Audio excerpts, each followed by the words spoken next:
November 7th, 2019, 11:13 p.m. A security camera inside a Midwestern college theater captures something that still has no explanation. A woman walks onto the stage. She reaches towards something no one else can see. 2 seconds of static. When the feed returns, she's gone.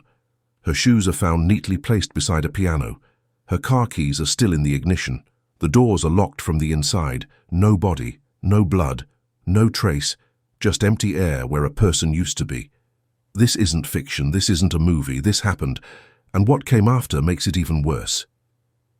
The Riverside Performing Arts College sits on the outskirts of Cedar Falls, a quiet town where everyone knows everyone and nothing really unexpected ever happens. The Fine Arts Building, constructed in 1947, had always carried whispers of something unusual. Students joked about it. Faculty brushed it off. But everyone agreed on one thing. You didn't stay in the auditorium alone after 11 at night, not if you knew what was good for you. The building had character, that's what they called it. Old wooden floors that creaked under your weight, dim hallways that seemed longer at night, and an auditorium with burgundy velvet curtains that had seen decades of performances, standing ovations, and according to local legend, the ghost of an actress who died there in 1952 during a production of The Glass Menagerie.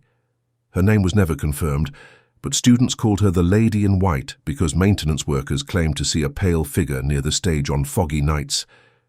Mrs. Elizabeth Halston had taught drama at Riverside for nearly 18 years.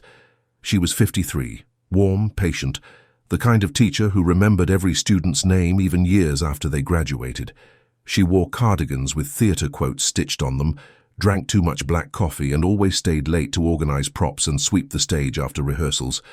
Her colleagues often told her to go home earlier, to let the janitors handle cleanup, but she never did. She said the stage was her sanctuary, the one place she felt truly alive. Her husband, Robert, a high school history teacher, would sometimes joke that she loved that auditorium more than she loved him. She'd laugh, kiss him on the cheek, and say maybe she did. It was harmless. It was routine. Until the night of November 7th, 2019, when that routine shattered into something no one could explain. It was a Thursday evening. Rehearsals for the fall production of Our Town had just wrapped up around 9:30. Elizabeth waved goodbye to the last group of students as they left through the side exit, their laughter echoing down the corridor. She turned back toward the stage, clipboard in hand, checking off her usual list. Props stored, scripts collected, chairs stacked. The building was quiet now, just the hum of the overhead lights and the occasional creak of old wood settling. She didn't mind the silence. In fact, she preferred it. Around 10:40, as she was sweeping near the orchestra pit, she heard it. The piano. A soft, delicate melody drifting from somewhere behind the main stage curtain. She stopped mid-sweep, head tilted, listening. It wasn't a song she recognized, but it was beautiful, melancholic, the kind of tune that makes your chest tighten without knowing why. Her first thought was that one of the students had snuck back in, maybe practicing for an audition. She called out, "Hello? Rehearsal's over. You need to head home." No response. Just the piano, continuing its lonely song. Elizabeth walked toward the stage, her footsteps echoing in the empty auditorium. She climbed the wooden steps on stage left, her hand brushing against the cool metal railing. The curtain was drawn, heavy and still, blocking her view of the backstage area. The music grew slightly louder as she approached. She hesitated for just a moment, then laughed at herself. 18 years in this building and she was getting spooked by a piano. Ridiculous. She reached out, grabbed the edge of the curtain and pulled it aside. What happened next was captured on the security camera, mounted high in the back corner of the auditorium, a camera that had been installed 2 years earlier after a series of minor thefts. The timestamp read 11:11 p.m. The footage shows Elizabeth stepping through the curtain, her body half visible in the dim stage light. Then she stops, completely frozen. Her hand, still gripping the curtain, goes slack. She's staring at something off camera, something the lens can't see. For exactly 43 seconds, she doesn't move. Then, slowly, she reaches forward with her right hand, as if extending it toward someone. And then the screen glitches. Static.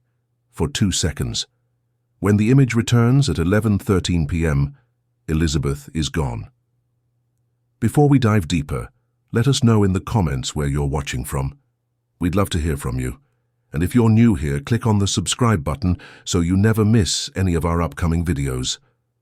The next morning, Robert Halston called the college at 7 a.m., his voice tight with worry. Elizabeth hadn't come home. Her car was still in the parking lot, keys inside, purse on the passenger seat, phone on the dashboard with 12 missed calls from him. Campus security reviewed the footage immediately. They watched her enter the auditorium. They watched her disappear. They called the police. Detective Marcus Brennan arrived within the hour, a veteran cop who'd seen his share of missing persons cases, but nothing quite like this. He walked through the building with 2 officers, checking every room, every closet, every possible exit. The auditorium was empty. The stage was empty. Backstage, in the exact spot where Elizabeth had been reaching toward something unseen, they found her shoes, brown leather flats worn at the heels, placed side by side next to the old upright piano, as if she'd carefully removed them before walking away. But there were no footprints, no signs of struggle, no blood, no forced entry. The back door was locked from the inside. The windows were sealed shut. It was as if she had simply evaporated. The college cancelled classes for 3 days. Search teams combed the surrounding woods, dragged the nearby creek, checked abandoned buildings. Elizabeth's face was on the news. Her husband gave tearful interviews, begging for information. Students created a makeshift memorial outside the Fine Arts building, leaving flowers, candles, photos of her smiling on stage. The investigation went on for weeks. Detectives interviewed everyone who'd been in the building that night. They analyzed the security footage frame by frame. Forensic experts examined the auditorium for trace evidence. Nothing. The case went cold. No leads, no body, no explanation. Detective Brennan told Robert, off the record, that in 30 years of police work, he'd never seen anything like it. People don't just vanish into thin air. But Elizabeth had, and the only witness was a glitching security camera and a piano that shouldn't have been playing. Months passed. The college quietly reopened the auditorium in January 2020, but students refused to use it for evening rehearsals. Professors scheduled all their classes during daylight hours. The building felt different now, heavier, as if the walls themselves were holding their breath. The janitor, a man named Eugene who'd worked at Riverside for over 20 years, told anyone who'd listened that he still heard the piano some nights. He'd be mopping the hallway, and the faint notes would drift from behind the closed auditorium doors. He stopped going in there after dark. Other staff members reported similar experiences. The sound of footsteps crossing the stage when no one was there. The curtains swaying slightly, even though the air was perfectly still. And once, a costume designer swore she saw a woman's silhouette standing center stage at dusk, arms outstretched as if taking a bow. When she turned on the lights, no one was there. Then, in late March 2020, something happened that turned whispers into screams.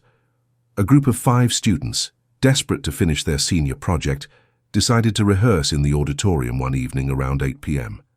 They figured they'd be fine as long as they left before 11. They were running lines from a streetcar named Desire, blocking out scenes, laughing nervously every time someone made a joke about the ghost. Around 9:30, as they were taking a break, one of them, a girl named Madison, heard something that made her blood run cold. A voice, soft, female, echoing from behind the main curtain. It was reciting lines, not from Streetcar, from Our Town. The exact play Elizabeth's class had been rehearsing the night she disappeared. Madison grabbed her friend's arm. "Do you hear that?" The others went silent. They all heard it. The voice grew slightly louder, clearer, and unmistakably familiar to those who'd had Elizabeth as a teacher. It sounded like her.